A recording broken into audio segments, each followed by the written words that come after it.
Good morning, good afternoon, and good evening.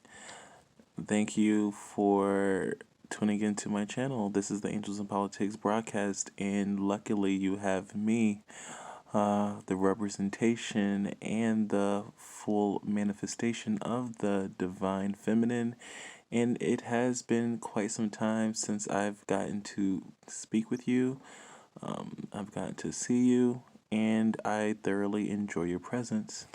Um, Yeah, hey, thanks. I'm glad you like my dress, and I'm glad that you are just here right now. I was busy running some errands, and as you can see, my hair is a mess, but this is just, who I am, and I'm fully confident and fully expressive, and um I'm not gonna really change who I am just to speak with you guys. So here we are.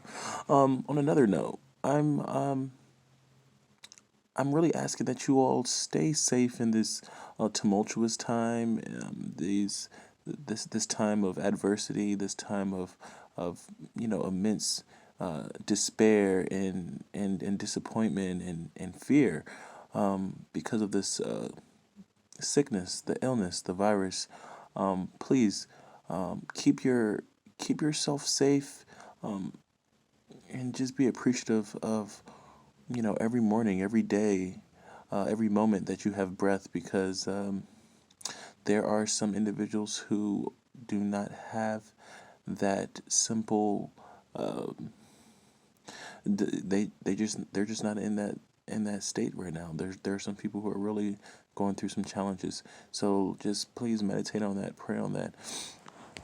Okay, so I don't want to have a sad or morose type of conversation filled with melancholy. I kind of wanted to give you a mm, perhaps a a thought that I heard or overheard today. So boom, I was speaking with a friend of mine, a girlfriend of mine, and we were hanging out and we were having some coffee, and her mother stopped by, and it was so good to see her mom. And her mom was just commenting on us and saying how we're just such beautiful girls. Because as you can see, look at me and my legs, and they're all oiled down and glistened, and my physique is what it is. And she was just very complimentary in regards to our, physical aesthetic. But she mentioned, like, hey, girls, don't take for granted. Like I mentioned before, don't take for granted your life. But she actually was saying, don't take for granted your youth. Don't take for granted your beauty. Don't take for granted the way that men honestly value you in your sexuality, your physiology, your biology. They value what you offer them, and it is the aesthetic. It is the fact that we are the cradle to civilization. We are the universal conduit to the progression and the promotion and the the evolution of our universe. Like we are the givers. We are the eternal universal mothers of the future. So yeah, like we're quite important. Yeah, and I guess sometimes we as women, we don't really feel that. We're constantly being bombarded by left wing ideologues or feminist ideologies that are maybe sometimes discrediting or discounting or making our universal, our biological, our anatomical gifts that we bring to the universe. They almost make them seem inferior. almost like they're antiquated, that we are beautiful, and that we have the gift to be conveyors and conductors of the universe based on what we do, based on accessing and projecting and fully immersing ourselves within our divine feminine nature. And I guess the lady was just saying, hey, like, you're young, and one day you'll be mothers, and one day, you will be in the position where you're going to be raising the youth, and you're going to be the caretaker, and you're going to be the nurturer for the next generations. And that's such a powerful job. I mean, it's not even just a job. That's a lifetime achievement. That's a lifetime reward. I mean, it's what you receive from that won't be quantifiable in terms or in metrics or in vocabulary. It's just going to be a sense of accomplishment and gratification and fulfillment to be a lovely wife, and to be a mother, and be a seeker, to be a powerful presence who exudes wisdom, who exudes knowledge, who is intelligent and competent and strong and diligent, and you wear so many hats whenever you are in that position of being a caretaker and being a lover and being a mother. And she had tears in her eyes. My best friend's mother, she had tears in her eyes because she says, you know, it's unfortunate that you will eventually become, not, she didn't use the word obsolete, but she said you won't receive this energy from the opposite sex all the time. Guys won't look at you and your glistened legs and your thigh gap and your, slim trim physique with your long, glowing skin, and I mean your long hair and glowing skin, and everything like this. I mean, it won't always be like that. You won't always have that physique of a 23-year-old or a 25-year-old. Eventually there will come a time, and she was hurt by this, but she remembers the time when she used to be able to stop a room. She remembers the time when men used to open the doors for her. She remembers the time when men that she didn't know provided her flowers, or guys who were seeking her attention, guys who were seeking a date, guys who were seeking to be candidates of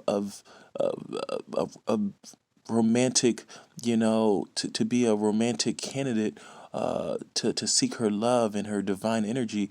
They were going through, so many feats, jumping over, hurdles, and doing things just to have access to be around her divine energy. And she actually said to us, like, it won't always be like that. Girls, you're only going to be in your 20s once, and you're only going to be in your early 30s once. And unfortunately, once the time comes when you do provide, when you are able to provide and have children, and you are, and the time does progress, and you're still, youthful, and you're still young, and you're still powerful, and you're still strong, and you're still articulate, and you're so sophisticated and refined. But as the time progresses, the treatment, if you're exchanging your confidence, if you're exchanging your value, if you're exchanging, you being actualized and realized, and that's all contingent upon how other men or other individuals receive you. You will place yourself in a, you're setting yourself up for a loss, and for despair, because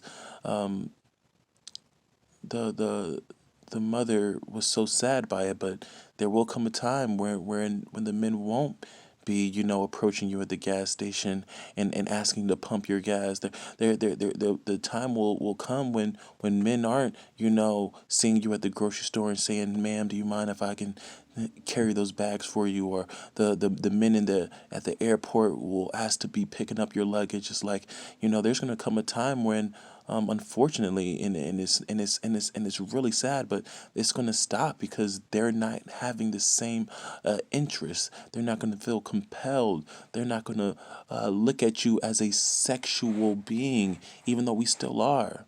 When you're 40 and you're 50, you're still so young. When you're 60, you're still youthful.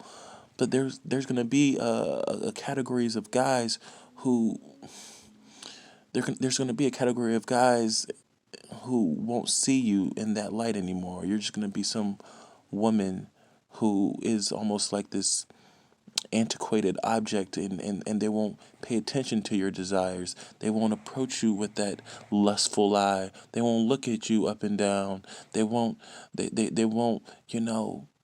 look at you deeply in the eyes with that yearning to intertwine or intermingle or intercede or insinuate their masculine energy with our divine femininity. And it is unfortunate. So she said, be present, be mindful, love and appreciate who you are, but have value in yourself, have value in your intelligence, have value in your competence, have value in what you are able to provide, not just what your body looks like. This is just the flesh, this is just the skin, this is just the vessel. And you may not know it because you're 23, you're 27, you might be 30, you might be 28, you might be 25, and you're thinking you're going to be vibrant forever, and you will be. You think you're going to be beautiful forever, and you will be. You're thinking you're going to be slim and trim forever. Well, you better hit the gym and make sure you're eating right and drink plenty of water and make sure you get your rest and make sure you're emotionally stable through your emotional intelligence, through prayer, through reading, through meditation, and you will be. Unfortunately, you won't be 21 ever again. You won't be 25 again. And there will be some changes physically. So please, please be appreciative. Love yourself. Love who you are. And love what you will become. Namaste. Namaskar.